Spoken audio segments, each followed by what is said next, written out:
Hello everyone, welcome to my presentation, my series on Graha Yogas, or the essence of Jyotish. And today I'm going to be talking about what happens when one planet is involved in not just one good yoga, but many favorable yogas simultaneously, and a person then runs the period of such a planet in the dasha system that shows timing.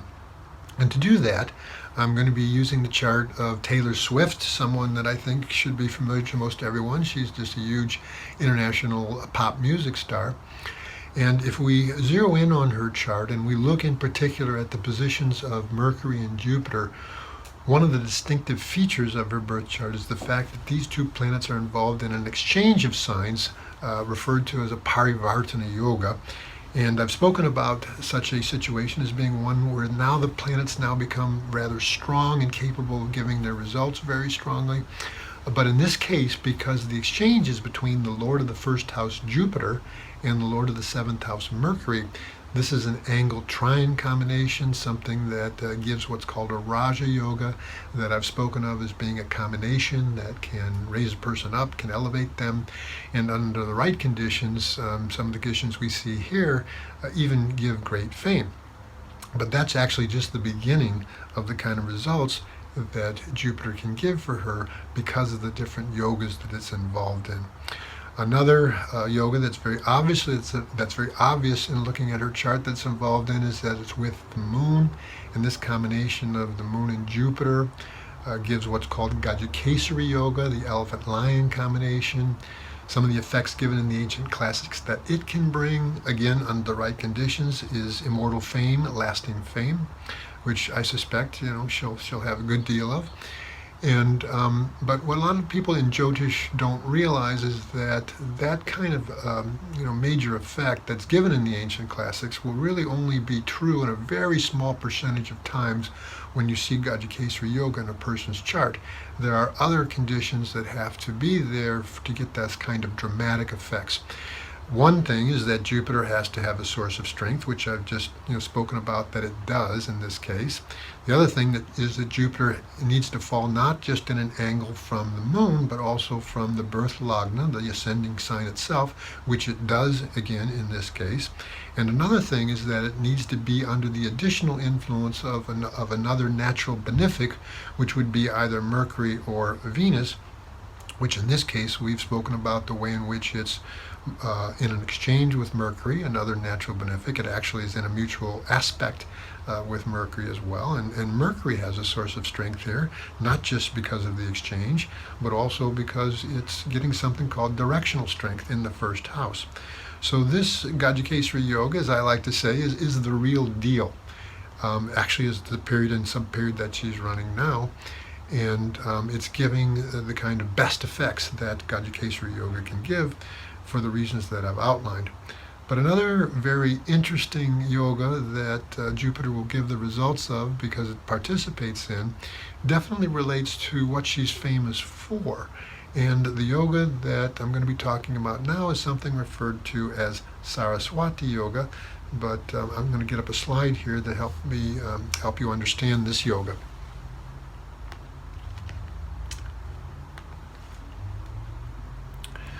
So many of you may be aware Saraswati in the Indian spiritual tradition is said to be the Shakti, or the power of expression of the creative aspect of the divine.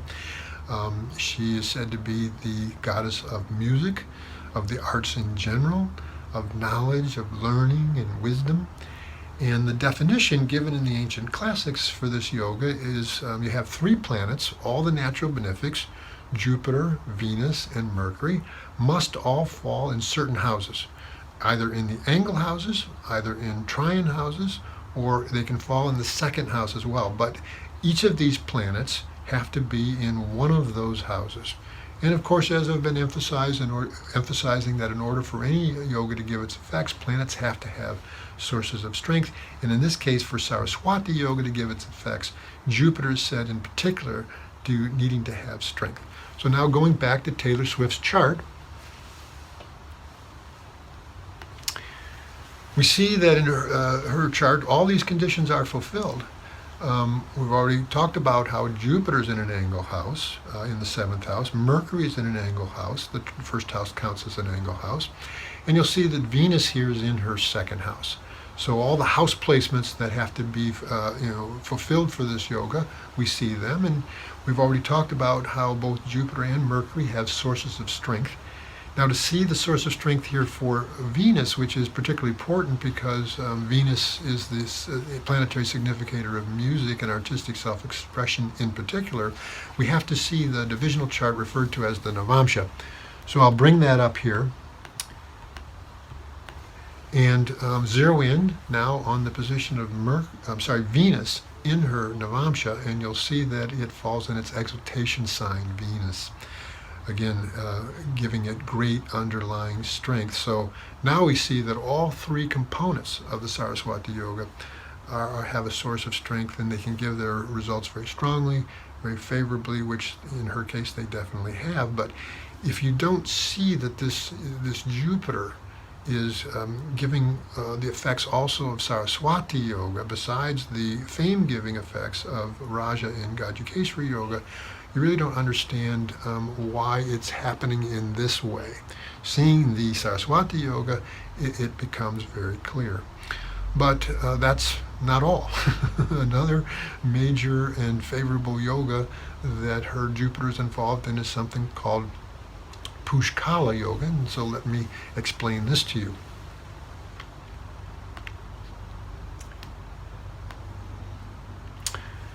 The Sanskrit word Pushkala means magnificent, and this yoga is defined when you've got the planet who rules the sign that the moon is in.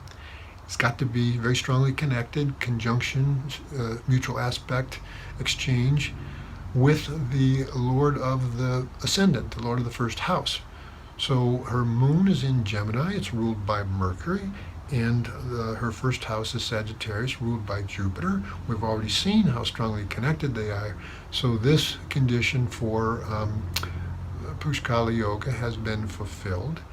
And then additionally, there has to be some strong planet connected to or aspecting the ascendant. And here we have 2 of them. Jupiter's the planet who rules the ascendant by itself, and so anytime the lord of a sign or house aspects onto its own house, that becomes a source of strength. We saw that Jupiter's involved in the exchange, that gives it strength. But we also saw Mercury in the 1st house, which has 2 sources of strength, the exchange and also something called directional strength. So all of these conditions for Pushkala Yoga are very much evident in her chart. And you would see that when she ran the major period of Jupiter and sub-period of Mercury, starting when she was age 18, is the period and sub-period that she first started having enormous success and resulting great fame.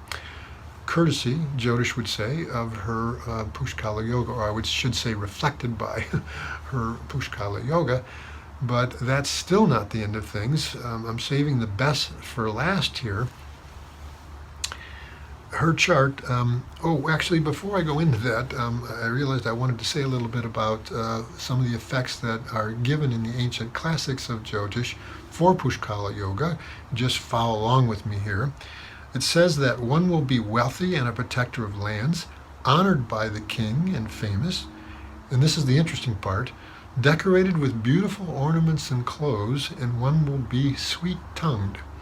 So, given what we know about Taylor Swift, it's a very interesting definition that we see that it actually applies almost in total. So this is the effects of Pushkala Yoga. But the next yoga that her Jupiter and other planets in her chart are involved in is a very, very powerful yoga, and it's complex, and therefore you really won't find it in that many charts. It's referred to as Bheri Yoga, and there's a couple of definitions that are given in the ancient classics. The more powerful of the Bheri Yogas is defined when there are planets in the 12th house, the 1st house, the 2nd house, the 7th house, and then either the 9th and the 10th lords need to be strong. So you can see that this is a rather complex yoga. Bheri, by the way, is a Sanskrit word that refers to a large drum or a kettle drum. And all the yogas in Jyotish, you get a little bit of a clue as to the kind of results that they give through how they're named. Of course, a very big kettle drum makes a large noise, makes a big noise. And if someone has this yoga in their chart, there's someone that you've heard of. They make a big noise. They're prominent, just like a large kettle drum. And so if we go back to Taylor Swift's chart, we see that the definition again applies here. She has, oh no, that's her Navamsa chart, hold on. She has planets in her second house. They are Rahu and Venus. She has planets in her first house, Mercury and Saturn. She has planets in her 12th house, Sun and Mars, and she has planets in her 7th house. And we've already talked about how the 10th Lord Mercury has sources of strength. In fact, 8 out of 9 planets, Grahas, as it's referred to in her chart, are involved in this yoga. And the idea behind it is that, the first house represents the individual itself. So when you have planets on both sides of the ascendant or the first house, and you have planets in the ascendant, and you have planets on the 7th house from the ascendant, all of these are going to be surrounding and influencing the first house, which represents the individual themselves. This is sort of the idea behind this yoga. So she has this very powerful Bheri Yoga in her chart, along with all those others. So just to review, her Jupiter gives the results of Raja Yoga, gives the results of Gaja Kesari Yoga, gives the results of Saraswathi Yoga, gives the results of Pushkala Yoga, and gives the results of Bheri Yoga. One planet is involved in all of those yogas. That planet in her chart is Jupiter. She entered her 16-year Jupiter period at age 14, and it's been throughout this period that she's achieved this great fame and success in the musical world. And again, this is what I'm trying to illustrate through this idea of yogas show what, dashas show when. And in her case, all the yogas that her Jupiter was involved in got activated when she ran her Jupiter period, and we see the effects of all those yogas in her life. I call it, sort of the cascading effect or the pile-on effect, where one yoga piles on another, and this is actually when we see very, very dramatic results. So this is what I wanted to share with you today, but I also would like to make some additional comments just about the idea of, charts in general. So, what is the significance or what is the meaning of a birth chart according to Jyotish? Well, it's said to reflect a person's karma, but I think it's all important that we appreciate that we're not our karma. And we create our karma and we experience our karma through our thoughts and our words and our actions now and in previous lives, but that's not, who we are. No more than a gardener is their garden. The gardener plants the seeds, they create the garden, but they're not the garden itself. And I think the empowered message behind this is that a gardener can always, if they don't like what's in their garden, they can always change that, they can always transform it, they can always plow it up and plant something different. And in the same way, if we don't like the karmas that we're experiencing, it's within our power through our thoughts, our words, and our actions now to transform and to change that, at least to some degree. And this is why Jyotish has what's called a prescriptive side. One way of thinking about this sacred science is as a method for diagnosing karma. And then, of course, why does a doctor, a physician diagnose? They diagnose in order to subscribe. And one thing that attracted to me this form of astrology is it has had its prescriptive side. This is referred to as upayas, or which literally means methods. And ones that are effective are having to do with different sorts of spiritual practices, mantra practices that can have a transforming effect. It's not as if you just start these, do them a few days, and you experience that effect. They have to be sustained over a period of time. But this is what is given in the ancient classics that can mitigate and modify, soften negative karmas and enhance positive ones.